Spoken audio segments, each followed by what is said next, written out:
Hi, I am Dr. Sridhar Kalyanasundaram, consultant neonatologist. Welcome to my channel. In this video, we'll be looking at the current update that has been suggested to the American Academy of Pediatrics congenital heart disease screening protocol.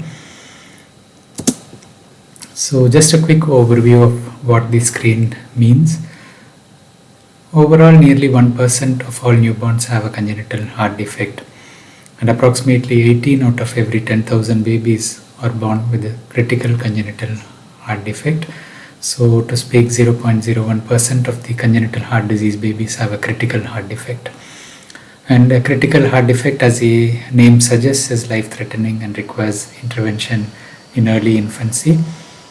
However, it's not always detected prenatally. It depends on whether you are doing a fetal echo or not and how stringent the antenatal scan monitoring is.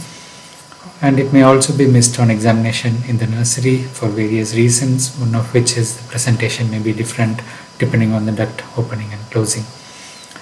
As a result, some infants with critical heart disease are discharged from nursery to home, where they may quickly decompensate and it may be a fatal accident as well.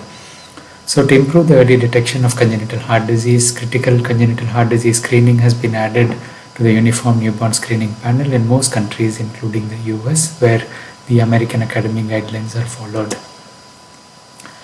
Studies from Europe and the US have found that critical heart disease screening is an effective way to detect serious health problems in otherwise well-appearing newborns. In addition to detecting the critical heart disease, screening with pulse oximetry can also detect other serious medical problems, including transient tachypnea of newborn, sepsis, pneumonia, pulmonary hypertension, and so on. These are secondary causes of a failed critical heart disease screening test. So we will be looking at that as well. So when a baby fails a heart disease screening, it doesn't mean the baby has a heart disease. It may actually bring to forth another problem which is serious and may need intervention as well, which would otherwise have been missed. So regarding the rate of pickup, in the Swedish study on which the recommended pulse oximetry screening protocol is based, 25% of the babies with the failed screen had critical heart disease and 47% had another disease process like pulmonary pathology or sepsis, and 28% were well. These are the false positives. The true false positives are the ones which are well. However, the suspected secondary diagnosis are also significant because they need intervention, and so it helps to identify problems early. So they're not really false positives, it's just a secondary diagnosis being picked up. And published data from New Jersey in US demonstrated that in asymptomatic babies with a failed critical heart disease screen, 10% had critical congenital heart disease, 23% had another disease process causing hypoxemia, and 67% had non-critical congenital heart defect or were well. The difference between these two numbers, the 25% in the Swedish study and the 10% in the New Jersey study, is attributed to a better antenatal screening process in New Jersey, where most of the critical heart disease were already diagnosed antenatally, and so postnatally they wouldn't go through this testing. This excludes those babies. Overall, whichever way you use it, the false positive rate is low. It's important to recognize that a baby with a failed screen can look completely well on exam but have a significant underlying medical problem. That's the importance of doing this on a timely fashion. Also, different countries have slightly different thresholds and way they do it. Some of them do 2 saturation readings, some of them do just the lower limb, some of them have a 95% cutoff, some of them have a 97% cutoff. Some, like in the UK, suggest between 6 and 24 hours, while in the US they suggest preferably after 24 hours of age. The number of failed tests required is variable, and the upper limb lower limb difference is also variably defined. So there is no absolute uniformity and there is no clear guidance as to which is the best. But in general terms, it should be performed as close to 24 hours as possible. If the baby is going home early, it's safer to do it before they go home rather than leave it for later, so we don't miss out serious problems. And generally speaking, we do the right hand preductal and either foot postductal with separate recordings. We preferably use a good pulse oximeter of hospital grade with suitable neonatal probe.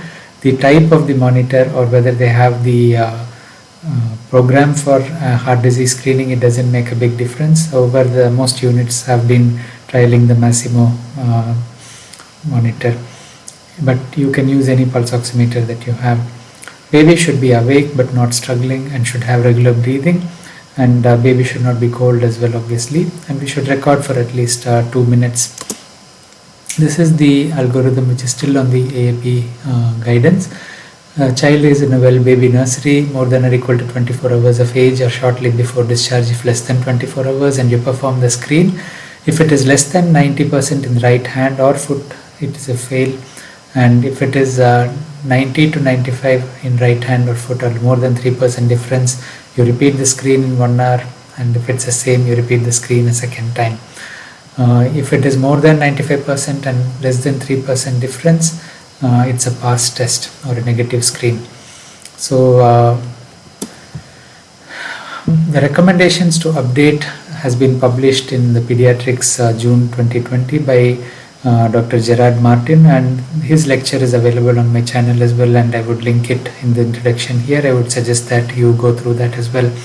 The key updates include algorithm changes to simplify the passing threshold and to trigger clinical assessment faster when a child's oxygen saturation is low, and a call for investment in public health infrastructure to allow for improved data collection of the population level screening outcomes across states, and also increased education about the tool strengths and limitations. So it's a very important focus. So the key changes recommended: the screening is taken as failed if oxygen saturation in hand or foot is less than 95%. So you don't need both, it's either or. The panel found evidence to recommend a screening fail or retest if either the right hand or the lower extremity shows an oxygen saturation of less than 95%.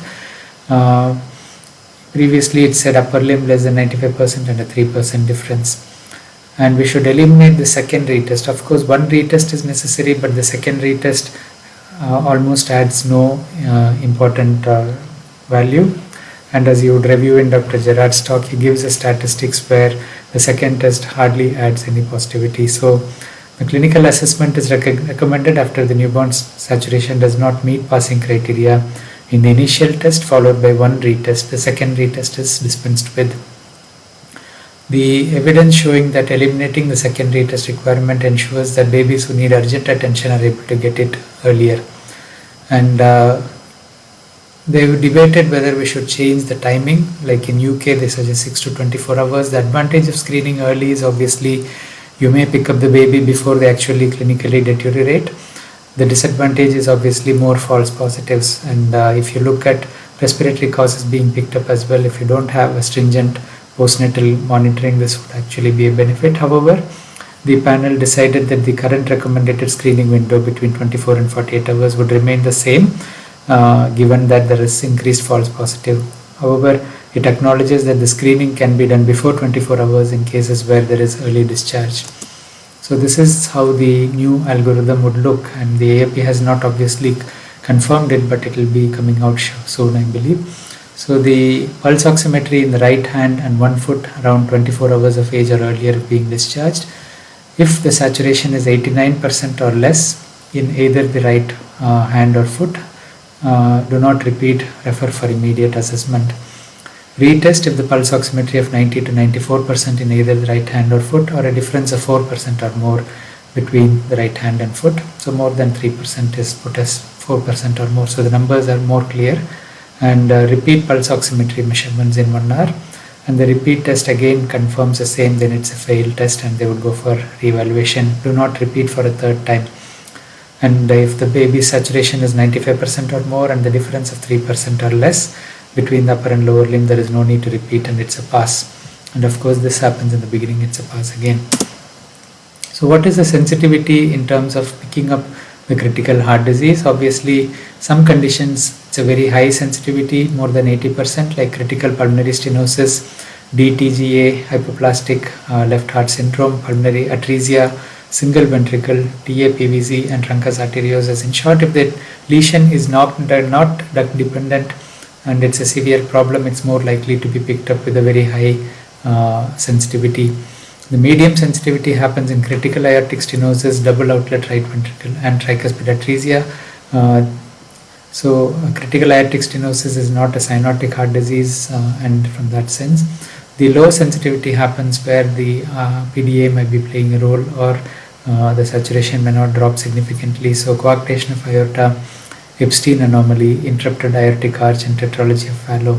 So we have to be aware of the limitations based on these diagnoses. So passing the test at 24 hours may not mean that the baby doesn't have a serious heart disease. You could still have one of these conditions especially, so be careful. And femoral pulse obviously makes a very important part of the assessment, both at the hospital examination and at follow-up visit in the first few days, so you don't miss out such problems. So what do we do after the failed screen? The first step is to examine the infant to make sure baby is hemodynamically stable, and if not stable, obviously you would do the ABC and further management. And once the baby is stable, you begin the process for evaluation of hypoxemia. Depending on the status of the baby, it could involve evaluating for sepsis or pneumonia. Any signs or symptoms of congenital heart disease should prompt rapid evaluation, including potential urgent transfer to center with advanced care capabilities. This would vary from region to region and according to your facilities. If the baby is asymptomatic and is otherwise well with no obvious cause for the hypoxemia, a cardiologist or neonatologist should be consulted and echocardiogram should be performed. There are many neonatologists who do screening echocardiography, and they may link up with the cardiologist. They may be able to send the image to a cardiologist even if the cardiologist is not accessible immediately. Newborns should not be discharged home until the underlying reason for hypoxemia has been identified or the hypoxemia has resolved. So if it's a secondary cause like a mild physiologic PPHN or a TTN, it might resolve in the first 24 hours of monitoring after the failed test. So obviously you have to be safe. Either you rule out a heart disease or you resolve the problem and then discharge them. And remember, these babies will appear normal and have no clinical findings apart from the low oxygen saturation, and so careful and thorough evaluation is necessary even if the baby looks well. And each unit should have a plan regarding what would happen if the baby fails the CCHD screening. Around 30% of the babies who fail CCHD screening must have an urgent echo as per the UK data from Professor Andrew. The rest can be managed by clinical evaluation and supportive treatment with echo organized on a non-urgent basis. This could range from echocardiogram by telemedicine or sending a recording to the cardiologist or transferring to another center for further evaluation. Although the babies may appear well at the time of the failed screen, the ductus arteriosus closing may lead to rapid decompensation. So the screening, the echo should happen ideally before the baby is discharged if the test continues to be abnormal. So to conclude, it's very important to implement critical heart disease screening for all babies. The babies admitted to the NICU are already being evaluated, so this would be part of the evaluation as well. And careful clinical assessment after a failed test with appropriate cardiology evaluation is very important. In rare cases, especially related to coarctation or interrupted aortic arch, serious heart disease can be missed. So we should be aware of this. This is the article that I mentioned, which you can review, and also Professor Martin's talk is on the channel, and I'll put the link below the video. And thank you so much for listening. I hope it's useful, and do share. Thank you.